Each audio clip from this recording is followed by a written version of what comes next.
langkah yang sama dengan niat yang sama, kita berbagi cerita. Selamat pagi, Pak. Posisi yang bagus. Pagi, Bu. Masuk, Bu Lutfi. Silakan, Bu Lutfi. Cari duduk yang nyaman di mana ya?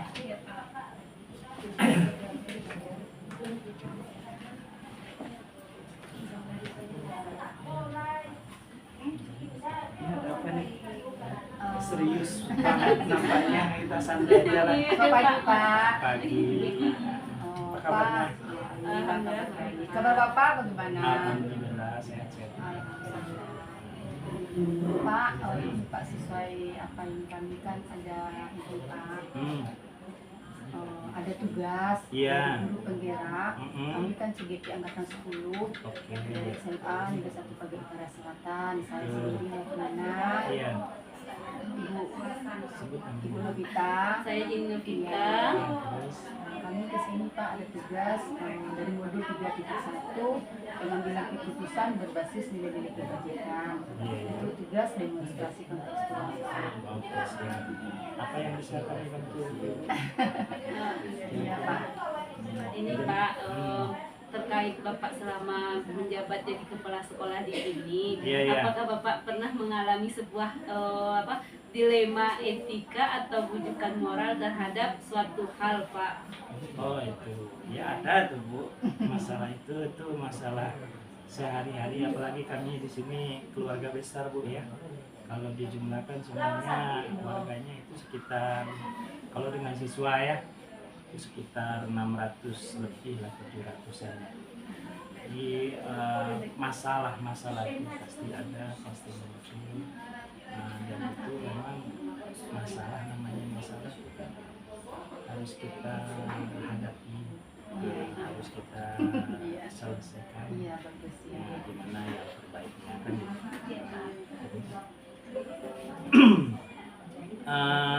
yang masalah dilema etika ya, dilema etika tadi memang ada beberapa hal yang harus kita pertimbangkan karena kedua-duanya kadang berapapun apapun itu yang harus kita ambil menyangkut keduanya gitu, di sisi pihak apa yang harus diberikan, di satu pihak semacam ada dilema etika gitu yang harus kita ambil keputusan. Jadi kedua-duanya baik. Nah, gimana kita cari solusi yang baik ini jadi yang terbaik lagi. Iya Pak. Nah, jadi bisa mengakomodir kebutuhan kedua-duanya, jadi instansi yang bersangkutan apapun itu masalahnya. Ini Pak, apa sih yang dilema etika? Rupanya semacam kasus gitu Pak yang Bapak alami atau yang terjadi yang selama Bapak menjadi kepala sekolah gitu Pak. Kita ini kan di kepulauan. Iya Pak. Artinya kita sama-sama tahu bahwa Bapak Ibu guru di sini yang mengajar di sini, yang bertugas di sini itu kan dari luar. Dari TPI. Iya di daerah TPI. Apa artinya? Artinya Bapak Ibu guru ini selain dirinya yang ke sini, ada juga pihak keluarganya yang di seberang, kan nggak semuanya di sini. Sanak familinya masih ada di seberang.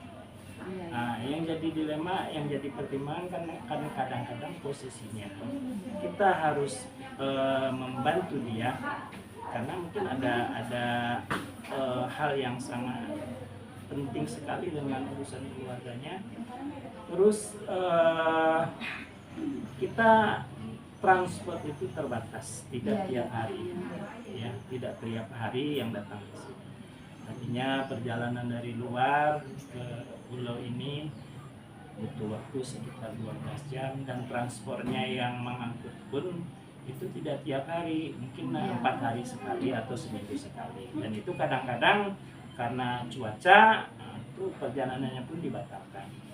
Jadi dilemanya seperti itu, kita harus bagaimana mengambil keputusan, artinya bisa mengakomodir untuk kebaikan yang bersangkutan juga untuk sekolah. Makanya dalam mengidentifikasi masalahnya pun ya kami harus koordinasi dengan yang membantu kami seperti wakil pembina OSIS, juga tata usaha. Jadi kita tugasnya harus bagaimana kan gitu. Penting anak-anak kita juga nggak dirugikan dan bisa sesuai dengan apa yang dia inginkan. Jadi inilah yang mungkin dilema yang sepertinya itu yang biasalah bagi kita seperti itu. Cuma kita harus bijak keputusan. Berarti Bapak di sini kan seperti kasus guru kita yang minta izin, Bapak bisa mengidentifikasinya lewat bantuan. Iya. Ada nggak usaha, ada wali juga. Betul. Jadinya bisa usaha ya Pak ya. Iya. Ya, karena kayak pendelegasian tugas itu bukan orang-orang itu yang akan memutuskan pelaksanaan dengan baik gitu. Artinya kegiatan pembelajaran kepentingannya tidak tersampaikan. Nah itu saja kalau Bapak di sini enggak. Oh aturannya harus sekian hari izinnya, harus 2 hari, 3 hari. Kalau seperti itu belum bisa keadaan geografisnya, keadaan alamnya, dan memang kondisinya seperti itu. Dan kita nggak bisa tadi sebut dari awal kita nggak bisa berhalangan. Baik Pak. Baik Pak, terima kasih Pak. Selama ini Pak, bagaimana Bapak menjalankan pengambilan keputusan di sekolah kita ini Pak? Terutama untuk kasus-kasus di mana ada 2 kepentingan yang sama-sama benar atau sama-sama mengandung nilai kebajikan. Memang apapun yang kita putuskan itu kan harus dilaksanakan dengan penuh tanggung jawab. Jadi ketika kami harus mengambil keputusan atau kesimpulan yang harus dijalani bersama, itu pun tidak lepas dari apa yang seperti tanggung jawab moral ya. Tanggung jawab moral seperti kita harus menjaganya dan melaksanakan. Nah dengan catatan yang ke pihak-pihak yang bersangkutan pun patuh kepada keputusan bersangkutan tersebut. Ya.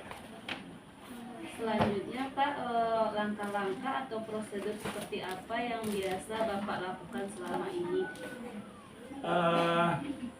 Langkah-langkah dalam prosedur. Sebenarnya langkah-langkahnya seperti tadi kita pun harus pertama sekali, kalau menurut saya yang penting itu kita harus memahami permasalahannya gitu. Boleh dikatakan ada identifikasi masalah kan. Kemudian berikutnya harus kita pikirkan pula misalnya apa dampaknya nanti kira-kira dari hasil apabila dari permasalahan ini yang kemungkinan yang dulu itu harus kita pertimbangkan di awal juga seperti itu. Yang berikutnya tentu kita pun harus tambah lebih lengkap lagi, kita cari beberapa sumber data tentang permasalahan ini, tentu diambil dampak-dampak positif dan negatifnya. Barulah kita diskusikan itu dengan yang lain, dengan caranya di awal permasalahan ini kita sebutkan, dan kita pun harus sampaikan juga ke warga sekolah ya, maksudnya bukan warga sekolah, ya warga sekolah, tetapi seperti kayak Bapak di sini kan mungkin banyak kegiatan, ada wakil yang menolong kami di sini, ada pembina OSIS, ada beberapa wali kelas kan seperti itu. Jadi kita selalu berkoordinasi dengan perangkat sekolah.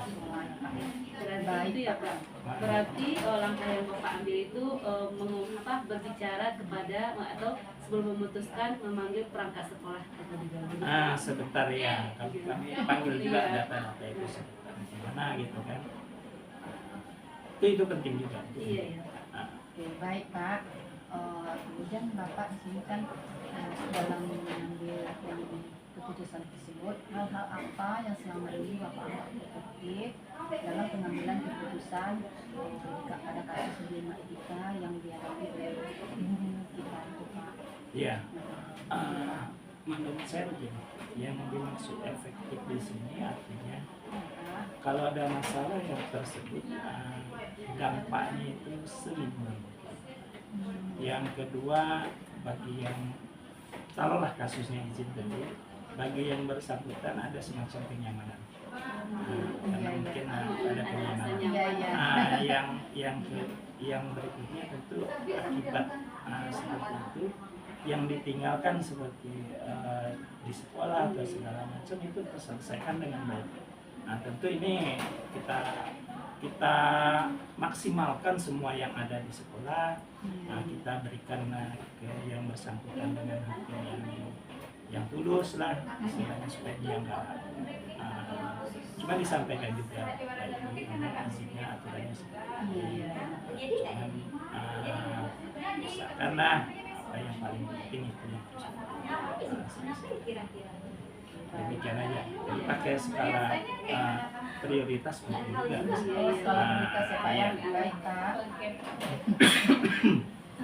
Hal-hal apa saja Pak yang selama ini yang merupakan tantangan gitu Pak dalam pengambilan keputusan pada kasus-kasus dilema etika yang Bapak alami? Ya tantangannya seperti tadi di awal tadi sudah disampaikan bahwa bagaimana kita harus mengambil keputusan sebenarnya nanti diambil yang terbaik dari yang baik yang terbaik lagi. Ini bukan sesuatu yang mudah. Juga bukan sesuatu yang sulit gitu. Kan bukan sesuatu yang mudah, juga bukan sesuatu yang sulit. Disitulah dilemanya. Disitulah memunculkan dilema lagi ya. Tengah-tengah ya. Jadi memang ada yang harus kita cepat gitu. Ini harus efektif tadi kan, harus efektif, efisien, dan waktu kan terus berjalan. Dan kita nggak boleh berlarut-larut seperti itu. Kita yang jelas selesai masalah ini karena ada masalah lain yang harus diselesaikan. Artinya ada keputusan yang baik, Iya. terus ada lagi yang terbaik. Yang terbaik. Dari keputusan itu cari mana yang terbaik. Betul, iya. Dilema kasihan. Iya Pak. Kalau istilahnya sama kita Pak trilema Iya. kan. Dilema antara Trilema, Iya, kan trilema. tiga ya. Iya. Oke Yang lah. dilema Betul. dengan dilema. Itu ilmu baru ya, saya baru dapat juga ilmu-ilmu seperti itu yang harus di-upgrade juga Iya, nampaknya. berarti Bapak juga sudah melaksanakan trilema gitu Iya, ya. bagus ya. Oke.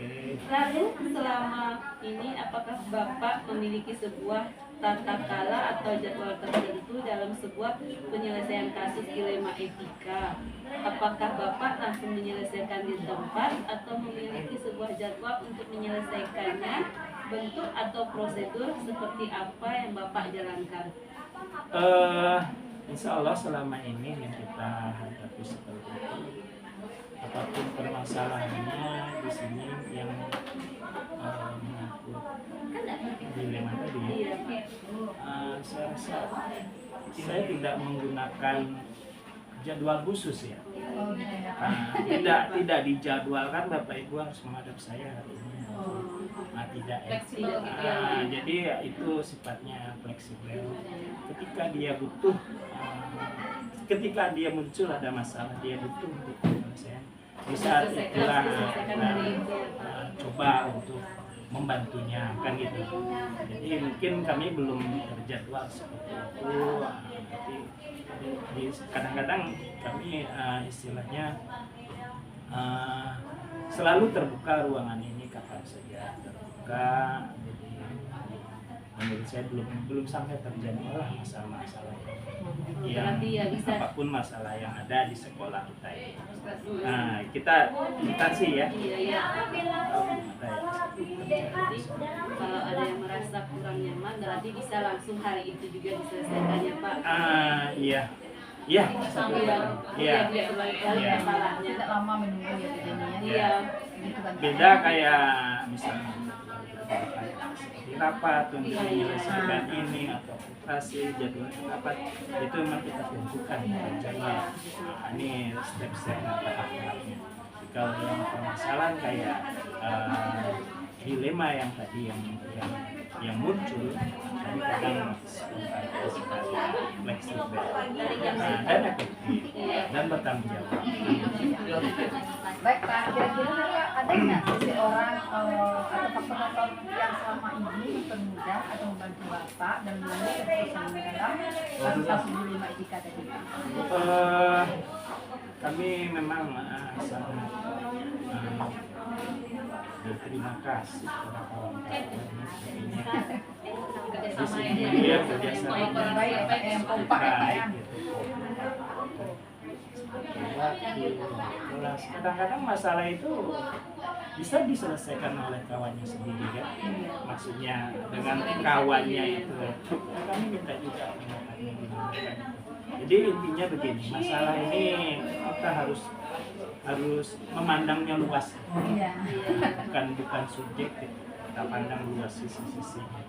Jadi karena yang luas tadi kadang-kadang kita nggak menyangka gitu kan, oh ini bagus juga sarannya gitu, nah, ini bagus juga pendapatnya gitu, nah, ini hebat juga masukannya kan Jadi gitu. semuanya pendapat Semuanya pendapat kita ini demi kita ambil keputusan yang paling baik menurut saya ya. Iya, Pak. Kadang memang seperti itulah Bapak Ibu, keputusan apapun yang kita ambil kita mungkin yang sempurna tidak ada, tidak terlepas kita dari kesalahan itu pasti, karena itulah diri kita. Nah, kita usahakan yang terbaik kita yang berikan ya. Pak, dari semua hal yang telah disampaikan Pak, pembelajaran apa yang dapat Bapak ketik gitu ya Pak ya? Dari terus. pengalaman Bapak mengambil keputusan dilema etika ini gitu. Memang di sini Bapak Ibu memang kita banyak belajar ya. Banyak kita hikmah yang kita dapat.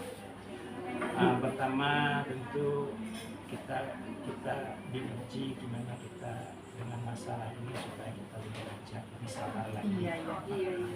Semakin banyak masalah, semakin banyak masalah, semakin lebih bijak lagi. Jadi kalau ada masalah jangan lari kita dari masalah. Nggak selesai Pak ya. Masalahnya diselesaikan. Kan itu. Sudah selesai Dan kan masalah baru pasti jalan. muncul selama kita hidup. Iya pasti.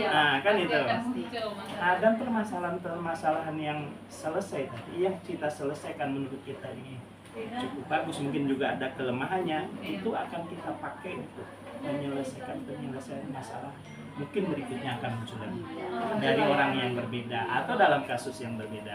Iya. Jadi Berarti itu tidak lanjut berkaca dari kasus yang ini. Betul. Ya Pak ya. Bisa jadi kita jadikan referensi kan. Seperti yang Bapak sampaikan tadi kan di sekolah ini banyak gurunya, jadi setiap guru mempunyai permasalahan banyak masalahnya gitu ya. Betul tuh. Ada peribahasanya kan. Setiap Bapak Ibu rambut sama hitam. Kan? Iya, pendapat berbeda-beda. Tapi Pendapatnya pandangan- berbeda-beda, pandangan karakter Karakter berbeda. Terima kasih banyak. Ini justru saya mungkin tambah banyak belajar dari yang tugas Ibu. Iya Pak, terima kasih. Saya nggak menyangka juga kan ini hebat sekali ya. Mungkin itulah yang menuntut Bapak Ibu harus bergerak-gerak ya. Oh iya. Iya. sesuai bergerak, Betul. bergerak, menggerakkan. Menggerakkan. Ini tantangan bagus sekali gitu. Mungkin selama ini kita apapun permasalahannya sudah istilahnya ada terus kan gitu. Cuman pengambilan keputusan seperti gimana, apa gitu dengan teori-teori Iya. yang baru seperti ini Pokoknya kan. kita berdasarkan nilai-nilai kebajikan. Betul. Iya. Ya mungkin kemasannya Iya. berbeda. Baik Pak, sepanjang pembicaraan kami ini Pak, dari Bapak mungkin merupakan suatu solusi yang baik bagi kami dalam menyelesaikan tugas demonstrasi ini. Kemudian Bapak meluangkan waktu untuk kami bertiga, Pak. Jadi Semoga jadi ilmu iya, ya, semoga juga ya, jadi Bapak Ibu. ilmu baik pula bagi kami kan, Dalam mengambil keputusan. Karena di sini kan keputusan kita ini harus berbasis berdasarkan nilai-nilai kebajikan. Tidak bisa langsung langsung Iya. ada masalah langsung selesaikan tanpa melihat nilai Ah, kebajikannya. iya. Pak. Ada pengujian-pengujian Karena selama ini kan seperti itu.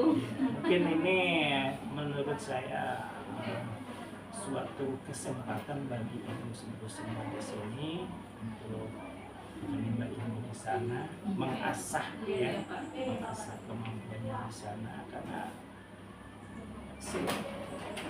mau tidak mau ini untuk berikutnya. Taruhlah saya seperti ini sebagai di sekolah ini di Pagi Utara Selatan, mungkin untuk 3 tahun 2 tahun yang akan datang nggak saya lagi, mungkin Bapak Ibu. Nah, nanti ketemu pula dengan masalah seperti jadi Sudah ada pelajaran. jadi pesan Bapak ya, pesan saya mudah-mudahan Ibu selalu bersemangat. Ya, Pak. semangat terus Pak. Atas dukungan Bapak juga. Iya. Kami selalu Iya. bersama. Dan ilmu ini mulai Harus diterapkan. diterapkan dan ditularkan ke yang lain. Nah, ini gunanya. Kalau ini untuk ibu sendiri aja tidak ada manfaatnya. Iya. Kalau tidak diaplikasikan dalam kegiatan Bapak Ibu sehari-hari, tidak ada gunanya. Oke, Pak. Nah, Terima jadi kasih itu masukannya. Masukan Bapak, jadi ibu inilah yang membuat kami jadi semangat dalam iya. kegiatan. ilmu ini manfaat kalau ada bisa Ditularkan ya, Pak. untuk yang lain, untuk yang lain. Nah itu, jadi Iya, Pak. bukan hanya teori saja. Iya, iya, Oke, Pak. Pak. Harus Oke, dipraktekkan, Pak. siap. Mm-mm. Terima Semoga kasih, bisa semangat nanti, Pak. Bapak Ibu, semoga sehat selalu dan lancar. Amin. dalam Nah, melaksanakan Bapak juga begitu ya. kegiatan. Iya. Terima Pernah kasih Bapak kasih support doanya. bagi kami. Selalu kami Bapak berikannya. mensupport kami, kami juga support Bapak. Iya. Kami selalu berikan Selalu yang semangat terbaik. ya, Bu. Ini demi sekolah, demi anak bangsa ke depannya. Oke? Oke, Mbak. Terima kasih Bapak Ibu. Iya, atas sama-sama, kunjungannya. Pak. Masih Pak, banyak kesempatan. terima kasih ya Pak ya. Iya, terima kasih Bapak. sudah Bapak meluangkan waktu buat kami. Iya. Oke. Iya, Pak. Baik Pak, kami permisi dulu ya Pak ya. Iya, ya. Iya. Pak. Ya. Assalamualaikum Pak. Terima kasih, Pak. Waalaikumsalam. Sama-sama Bu. Bu Jenny, selamat. Oke. Iya, Pak. Kala kekhawatiran dalam langkah karya bersama, dan tersadar keputusanku benar, jadi bagian guru penggerak. Ayo kita melangkah, ayo kita berjuang, menyuarakan merdeka belajar.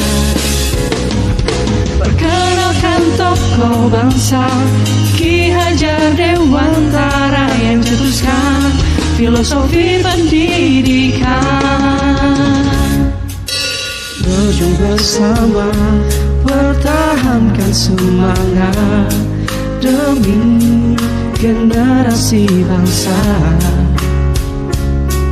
Sempurnakan paradigma untuk Indonesia masa depan dengan jiwa Pancasila. Ayo kita melangkah, ayo kita berjuang, menyuarakan merdeka belajar. Perkenalkan tokoh bangsa, Ki Hajar Dewantara yang cetuskan filosofi pendidikan. Ayo kita bersama, ayo kita berjuang, menyuarakan merdeka belajar. Siswa kita berpotensi, kita guru berambisi menciptakan transformasi pendidikan Indonesia.